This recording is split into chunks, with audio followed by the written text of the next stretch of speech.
আসসালামু আলাইকুম, কি অবস্থা সবার, কেমন আছেন সবাই? আশা করি সবাই ভালো আছেন। আজকে আমরা পাইথন নিয়ে কথাবার্তা বলবো। পাইথন শিখলে আপনি কি করতে পারেন, প্লাস আজকের এই ভিডিওটা কন্টিনিউ করলে ইনশাল্লাহ পাইথন আমি খুব শীঘ্রই পাইথনের ফুল কোর্স আপলোড করব। সো পাইথন রিলেটেড যত যাবতীয় যা জানার আপনাদের প্রয়োজন সব কিছু আপনারা ওই কোর্স করলে জেনে যাবেন ইনশাল্লাহ। সো প্রথমে পাইথন শেখাটা আমাদের বুঝতে হবে যে পাইথনের মার্কেট কেমন, পাইথন শিখলে আপনি কী কী করতে পারবেন, প্লাস পাইথন শেখার পরে যদি আপনি জব করতে চান সেক্ষেত্রে কী ধরনের জব করতে পারেন, প্লাস আপনি যদি ব্যবসা দাঁড় করাতে চান সেক্ষেত্রে কী ধরনের ব্যবসা দাঁড় করাতে পারেন, মোটামুটি সব কিছু নিয়ে আজকে কথাবার্তা বলবো। ওকে, সো প্রথমে আমরা দেখবো যে পাইথনের মার্কেট শেয়ারের কী অবস্থা। সো আমরা এখন জেট ব্রেন্সের ওয়েবসাইটে আসি। জেট ব্রেন্স হচ্ছে পাইথনের ডেভেলপিং একটা কোম্পানি। জেট ব্রেন্সের সব থেকে বড় একটা ইনভেনশন হচ্ছে পাইচার্ম, যেটা পাইথনের if not the one of the best editor. So JetBrains বেশ ভালো রেপুটেড কোম্পানি পাইথনের ক্ষেত্রে। সো পাইথনের এখানে যদি আসি, এটার সার্ভে হচ্ছে 2021 সালের একটা সার্ভে, সো 2 বছর আগের survey, but still useful. So আমি যদি একটু নিচে আসি, এখানে ডেমোগ্রাফিক দেখাই আমি। আপনি যদি দেখেন এখানে দেখতে পারেন যে Python uses with other programming language. So আমরা আমরা আপনারা তো অনেকেই জানেন, যারা জানেন না, একটা প্রোগ্রামিং ল্যাঙ্গুয়েজের সাথে কিন্তু আরেকটা ল্যাঙ্গুয়েজ, বা একটা ল্যাঙ্গুয়েজের সাথে কিন্তু আরেকটা ল্যাঙ্গুয়েজ ইউজ করা হয়, রাইট? সো আমি যখন বাংলায় কথা বলতেছি, মাঝখানে কিন্তু আমি ইংলিশে কথাবার্তা বলতেছি, তার মানে বাংলার সাথে ইংলিশ ইউজ হইতেছে। দেয়ারফর এরকমই পাইথনের সাথে অনেক ল্যাঙ্গুয়েজের ইউজ করা হয়, যেমন জাভাস্ক্রিপ্টের সাথে পাইথন ইউজ করা হয়। 40% জাভাস্ক্রিপ্ট ডেভেলপাররা পাইথন ইউজ করে জাভাস্ক্রিপ্টের সাথে। HTML এবং CSS এর সাথেও 38% টাইমস ব্যবহার করা হয়। ব্যাশ এবং শেলের সাথেও 33% ইউজ করা হয়। মাই এসকিউএলের ডেটাবেসে যে এসকিউএল যে প্রোগ্রামিং ল্যাঙ্গুয়েজ, সেটাও 33% ইউজ করা হয়। সি বা C++ যে প্রোগ্রামিং ল্যাঙ্গুয়েজ, সেটার সাথে 30% ইউজ করা হয়। জাভার সাথে 20%, সি হ্যাশট্যাগের সাথে 11%, টাইপস্ক্রিপ্টের সাথে 10%, গোয়ের সাথে 9%, PHPর সাথে 9%, রাস্টের সাথে 6%, আর এর সাথে 5%, ভিজুয়াল বেসিকের সাথে 4% এবং কটলিনের সাথে 3%। অল রেজাল্টসে ক্লিক করলে আপনারা সবগুলো প্রোগ্রামিং ল্যাঙ্গুয়েজ, আমি এইটা লিঙ্কটা ডেসক্রিপশনে দিয়ে দিব, এই সার্ভার লিঙ্কটা, সো আপনারা একটা পড়ে দেখতে পারেন।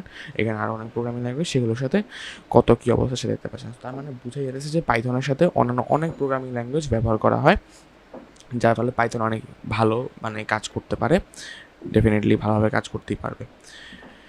অ্যান্ড পাইথনের ব্যাপারে যদি বলি, পাইথন কিন্তু ওয়েবসাইট এবং ডেটা সায়েন্স এই দুইটা ওয়ার্ল্ডে বেশ ভালো কাজ করতেছে রিসেন্টলি। স্পেসিফিক্যালি যদি বলি, বর্তমানে 2023 সালে এসে বা 2022-এর শেষে নভেম্বরের 30 তারিখ থেকে চ্যাটজিপিটি যখন লঞ্চ করা হয়েছে, চ্যাটজিপিটি কিন্তু বেশ হাইপড একটা এআই। চ্যাটজিপিটি মাত্র 5 দিনের মধ্যে 1 মিলিয়ন প্লাস ইউজার আনতে পারছে। সো চ্যাটজিপিটিও কিন্তু পাইথন দিয়ে বানানো হয়েছে, আপনারা যদি না জানেন। আমরা যদি এখন লিখি চ্যাটজিপিটি প্রোগ্রামিং ল্যাঙ্গুয়েজ, যদি আমরা দিই, এটা কিন্তু দেওয়া আছে যে পাইথন, ঠিক আছে। চ্যাটজিপিটি কিন্তু পাইথন দিয়ে ক্রিয়েট করা হয়েছে, এবং চ্যাটজিপিটি আপনারা জানেন যে বেশ ভালো কাজ করতে পারে কিন্তু চ্যাটজিপিটি কিন্তু অনেক হাই এন্ডের একটা এআই। সো এরকম অনেক ভালো ভালো এআই কিন্তু পাইথন দিয়ে রেডি করা হয়েছে, তার মানে পাইথনের মার্কেট অনেক ভালো, তা তো বুঝতেই পারছেন আপনারা। আপনি যদি একটু নিচে আসেন, এখানে দেখতে পাচ্ছেন যে কোন কোন মার্কেটে পাইথন অনেক ভালো ব্যবহার করা হয়। ডেটা অ্যানালাইজেশন বা ডেটা সায়েন্সের ক্ষেত্রে ডেটা সায়েন্টিস্টরা বেশিরভাগ সময় 51% থেকে 54%, সো 51%, 2021-এর 51% ডেটা অ্যানালিস্টরা পাইথন ইউজ করছে। 45% ওয়েব ডেভেলপাররা পাইথন ইউজ করছে। এরপর সিস্টেম অ্যাডমিনিস্ট্রেশন ডেভ অপস, বা উইন্ডোজের ক্ষেত্রে আমরা যে সিস্টেম অ্যাডমিনিস্ট্রেশন সফটওয়্যারগুলো দেখি, যেমন মাইক্রোসফট পাওয়ারশেল, এটার একটা এক্সাম্পল হতে। মাইক্রোসফট পাওয়ারশেল না, আমি যদি বলি অনেক সিস্টেম অ্যাডমিনিস্ট্রেশন সফটওয়্যার আপনারা যদি আসেন, এখানে যদি স্ক্রল ডাউন করি, যদি নিচে আসি, দেখেন যে উইন্ডোজের অনেক হাই এন্ডের সফটওয়্যার এখানে কিন্তু আছে, যেমন উইন্ডোজ সিস্টেম টাইপ অনেক সফটওয়্যার আছে। এগুলোর মধ্যে অনেকগুলো সফটওয়্যার আছে যেগুলো পাইথন দিয়ে রেডি করা হয়েছে। যদি উইন্ডোজের ক্ষেত্রে আমরা C++ দেখি, বাট লিনাক্স এবং ম্যাকের মতো অনেকগুলো অপারেটিং সিস্টেমে এই ধরনের পাইথন অপারেটিং সিস্টেম ব্যবহার করা হয়, পাইথনের সফটওয়্যারগুলো ব্যবহার করে, পাইথন প্রোগ্রামিং ল্যাঙ্গুয়েজ ব্যবহার করা হয়, যার ফলে পাইথন দিয়ে আমরা অনেক ধরনের সিস্টেম অ্যাডমিনিস্ট্রেটিভ সফটওয়্যার ইউজ করতে পারি। এছাড়া মেশিন লার্নিংয়ের ক্ষেত্রে 36% মার্কেট শেয়ার দখল করছে পাইথন, এটা কিন্তু একটা হিউজ অ্যাচিভমেন্ট ফর পাইথন। এবার প্রোগ্রামিং ফর ওয়েব পার্সার্স, ক্রলার্স এবং স্ক্র্যাপার্স যারা আছে, তাদের মধ্যে 31%, এডুকেশনাল পারপাসের ক্ষেত্রে 27%-এর মতো। সফটওয়্যার টেস্টিংয়ের ক্ষেত্রে বিভিন্ন ধরনের সফটওয়্যার টেস্ট করার সময় পাইথন ব্যবহার করে 26% ডেভেলপার পাইথন ব্যবহার করে। এবং সফটওয়্যারে যখন প্রোটোটাইপ ব্যবহার করা হয় তখন সেটা প্রোটোটাইপটা বানানো 22% সফটওয়্যারে। ডেস্কটপ ডেভেলপমেন্টের ক্ষেত্রে 19% সময় পাইথন ব্যবহার করা হয়। নেটওয়ার্ক প্রোগ্রামিংয়ের ক্ষেত্রে 18% সময় পাইথন ব্যবহার করা হয়। কম্পিউটারের গ্রাফিক্যাল এনভায়রনমেন্ট টেকনোলজি ঠিক করার জন্য 12% সময়, এবং গেম ডেভেলপমেন্টের বেলায় 10% যদিও শুনতে অনেক কম লাগে, বাট পৃথিবীতে প্রচুর প্রোগ্রামিং ল্যাঙ্গুয়েজ আছে, over hundreds of programming language আছে। সো সেখানে কিন্তু পাইথন 10% দখল করছে। It's a huge achievement. Okay, এছাড়া আরও অনেক সার্ভিস কিন্তু পাইথনের রয়েছে, এবং পাইথনের একটা অ্যাভারেজ যদি আমরা সায়েন্স দেখি এখানে প্রচুরই আছে, এবং পাইথনের ফুল একদম ডেটাবেস এখানে দেওয়া আছে। এত কিছু যদি আমি এখন বলতে চাই ডেফিনেটলি টাইম অনেক যাবে, সো আমি এত টাইম নিব না। এই লিঙ্কটা আমি ডিসক্রিপশনে দেবো, তার সার্ভেটা পড়ে দেখতে পারেন, বেশ ভালো হবে। ওকে, এরপরে আমরা যদি একটু দেখি পাইথনের অ্যাভারেজ একটা পাইথন ডেভেলপারের স্যালারি কত। চ্যাটজিপিটির কাছে যাবো না, আমরা যাবো হচ্ছে বার্ডের কাছে, কারণ চ্যাটজিপিটির যেহেতু নাই, অ্যাক্টিভ ইন্টারনেট কানেকশন নেই, সেখানে গুগল বার্ডের কাছে অ্যাক্টিভ ইন্টারনেট কানেকশন আছে। সো আমরা গুগল বার্ড দিয়ে দেখি। গুগল বার্ড হচ্ছে গুগলের একটা এআই। সো আমরা যদি এখানে দেখি average salary of average yearly salary of Python developer, yearly salary of a Python developer, average yearly salary of a Python developer। একটু ওয়েট করি।